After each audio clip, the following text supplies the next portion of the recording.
Plum കേക്കിൻ്റെയൊക്കെ season ആവാൻ ഇനിയും കുറച്ച് മാസം ബാക്കിയുണ്ടെങ്കിൽ നമുക്ക് ഓരോന്നും സ്റ്റെപ്പ് ബൈ സ്റ്റെപ്പായിട്ട് പഠിച്ചു വെക്കാമല്ലോ എന്ന് വിചാരിച്ചിട്ട് നേരത്തെ കാലത്തെ തുടങ്ങിയിട്ടുണ്ട്. ഇത് നമ്മൾ കാരമൽ കേക്ക്, അതായത് plum cake, carrot dates cake, ഇതൊക്കെ ചെയ്യാൻ വേണ്ടിയിട്ട് യൂസ്ഫുൾ ആയിട്ടുള്ള ഒരു കാരമൽ ട്രക്കിളിൻ്റെ വീഡിയോ ആണ് ചെയ്യുന്നത്.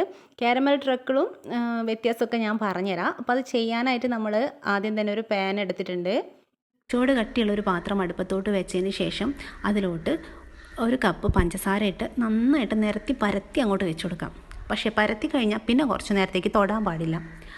ഇതുപോലെ സൈഡിൽ നിന്നും സെൻട്രലിൽ നിന്നൊക്കെ ഇങ്ങനെ കരിഞ്ഞ് മൊരിഞ്ഞ് ഇങ്ങനെ വരുന്ന സമയത്ത് പഞ്ചസാര മെൽറ്റായി തുടങ്ങുമ്പോൾ മാത്രം കുറച്ചൊന്ന് കുത്തി മറിച്ച് ഇട്ട് കൊടുക്കുക കേട്ടോ. അപ്പോൾ കുഴപ്പമില്ല. അതിന് മുമ്പ് നിങ്ങൾ കുത്തി മറിക്കാൻ പോയി കഴിഞ്ഞാൽ പിന്നെ അത് സക്സസ് ആവില്ല കേട്ടോ.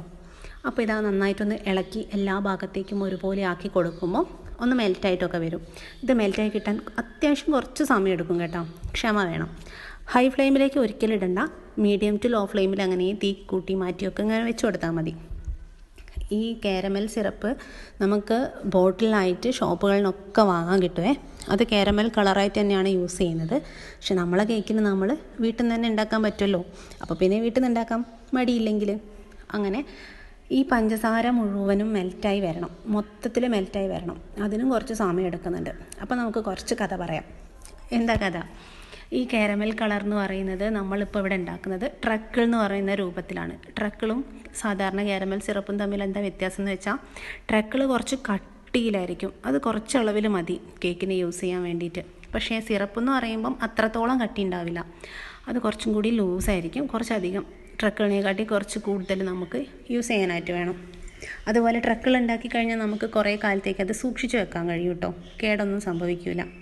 അപ്പോൾ ഞാനിവിടെ ചെയ്യുന്നൊരു മെത്തേഡ്, പല മെത്തേഡിൽ ചെയ്തപ്പോൾ എനിക്ക് ഇതാണ് കുറച്ചും കൂടി സക്സസ് ആയിട്ട് കിട്ടിയത്.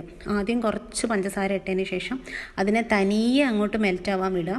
ട്രക്കിളിന് എന്ത് കളറാണോ ആവശ്യം ആ കളർ എത്തുന്നവരെ ആ ചെറിയ അളവിലുള്ള പഞ്ചസാരനെ ആക്കിയെടുക്കാം. അതിനുശേഷം 1/4 കപ്പ് വെള്ളം ഒഴിച്ചു കൊടുക്കാം. വെള്ളം ഒഴിക്കുമ്പം വളരെ ജാഗ്രത വേണം കേട്ടോ. കുറച്ചൊന്ന് പിന്നോട്ട് നിന്നതിന് ശേഷം മാത്രം ഒഴിച്ചോ, അല്ലെങ്കിൽ നമ്മളെ ഫേസ് അടിപൊളി കളറായിരിക്കും. അപ്പോൾ അങ്ങനെ ആ ഒരു ട്രക്കിളിന് ആവശ്യമുള്ള കളറ് കുറച്ച് വെള്ളം ചേർത്ത് സെറ്റായതിന് ശേഷം മാത്രം ഒരു 3/4 കപ്പ് വെള്ളം കൂടെ നമ്മൾ തിളച്ച വെള്ളമാണ് ഒഴിച്ചു കൊടുക്കാം. എന്നിട്ട് മൂപ്പരെ തിളയ്ക്കാനായിട്ട് വിട്ടു കൊടുക്കാം. അതിന് ശേഷം മാത്രം വീണ്ടും 2 കപ്പ് പഞ്ചസാര ഞാനിതിലോട്ട് ആഡ് ചെയ്യുന്നുണ്ട്. അത് അതിൽ കിടന്ന് മെൽറ്റായിക്കോളും. ഇനി അത് മെൽറ്റായാലും ആദ്യം ഉണ്ടാക്കിയ ട്രക്കിളില്ലേ അതിൻ്റെ സെയിം കളറിൽ തന്നെ വന്നോളും. അല്ലാതെ 3 കപ്പ് പഞ്ചസാര നമ്മൾ ഒരുമിച്ചിട്ടിട്ട് ഈ കളറിലേക്ക് ആക്കാൻ കുറച്ച് ബുദ്ധിമുട്ടാണ്. ഇനി ഒരു നുള്ളുപ്പും കുറച്ച് ചെറുനാരങ്ങ നീരും കൂടെ നമ്മൾ അതിലോട്ട് ഒഴിച്ചു കൊടുക്കുന്നുണ്ട്. പിന്നെ ഇതാ ഇതുപോലെ അങ്ങോട്ട് തിളഞ്ഞ് പതഞ്ഞ് നല്ല രസമില്ലേ കാണാൻ വേണ്ടിയിട്ട്.